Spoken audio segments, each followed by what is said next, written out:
the president also said his relationship with Attorney General Jeff Sessions is fine, and that he is most concerned about leaks coming from the intelligence community rather than those from rival factions within the White House trying to demonstrate their, quote, love for him.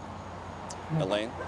Major, despite the Senate's desire to move on, the president is intent on repealing and replacing the Affordable Care Act, going so far as to call out Majority Leader Mitch McConnell on Twitter Thursday. In your piece, you described a contentious phone call between the two. How big of a challenge will it be for them to get on the same page moving forward? So in conversations with those close to the majority leader today, I learned that they took the president's words at face value. They understand and, in fact, share the president's frustrations, but they saw, the McConnell camp did, at least a slight evolution in the president's phraseology, especially on Twitter, moving from straight criticism of the majority leader to kind of a, hey, let's get all this work done together kind of tweet.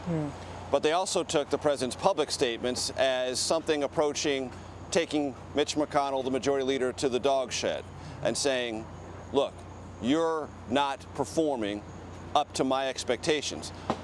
The McConnell response to the president is, as he said in Kentucky, your expectations are unrealistic. They are excessive. This is a hard process. And Mr. President, cool your jets. You've got some very important work that the Senate has to help you with in September.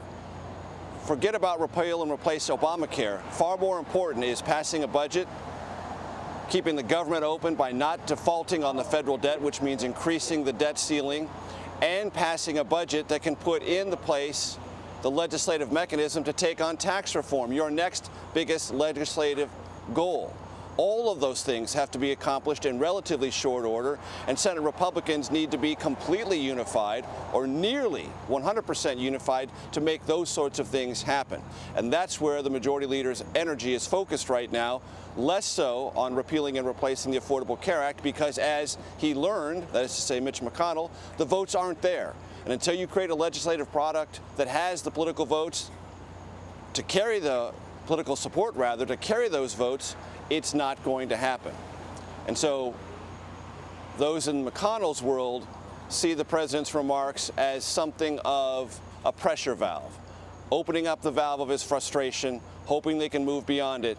But if this division continues, and more importantly, Elaine, if it deepens, much of the very important work that the president needs to accomplish in the next 4 to 6 weeks could be jeopardized.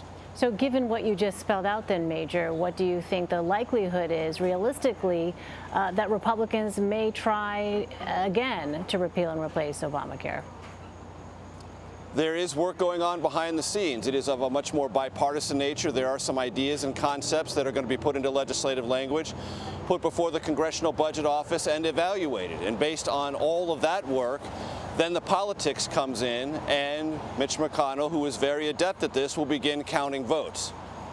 But that's a long way off. And as I mentioned, these other items are going to be in front of repealing and replacing the Affordable Care Act. That is going to have to be an uncomfortable legislative reality this White House, and specifically the president, are going to have to get themselves used to. So, Major, until Thursday, President Trump had only held one solo news conference, if we're recalling correctly here, since taking office. Then he effectively appeared before cameras multiple times in a couple of days, including that extended Q&A, or what appeared to be somewhat extended Q&A on the steps there as Vice President Pence looked on. Can we expect more of that in the future? Well, not only were we not expecting all the questions and answers that occurred today, White House staff wasn't either. There was a sense among White House advisors that the president would have one Q&A session, not necessarily a second. And I can tell you, because the reporters there recorded this in the pool reports, during the second mini press conference, if you will, Sarah Sanders, the press secretary, held up a little sign for the president to see. One more question, meaning only take one more question, Mr. President, and he kept taking question after question after question. Clearly, the president had a lot on his mind, a lot of things he wanted to take, a lot of questions he wanted to have asked to give him the ability to answer. And all I can say is, do that more often, Mr. President. All right. Major Garrett in Bridgewater, New Jersey for us. Major, thanks very much. Sure.